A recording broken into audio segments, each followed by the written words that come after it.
কোরআনকে বুঝতে কোরআনকে জানতে চলো শিখি আরবি ভাষা।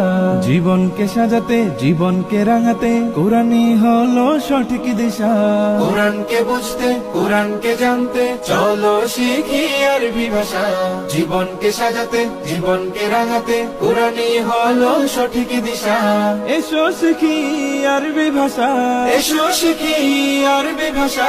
সহজ সরল ছন্দ সুরে تاء ثاء جيم حاء خاء دال ذال راء زاء سين شين صاد ضاد طاء ظاء عين غين فاء قاف كاف لام ميم نون هاء واو ياء هذه حروف الهجاء ألف باء تاء ثاء جيم حاء خاء دال ذال راء زاء سين شين صاد ضاد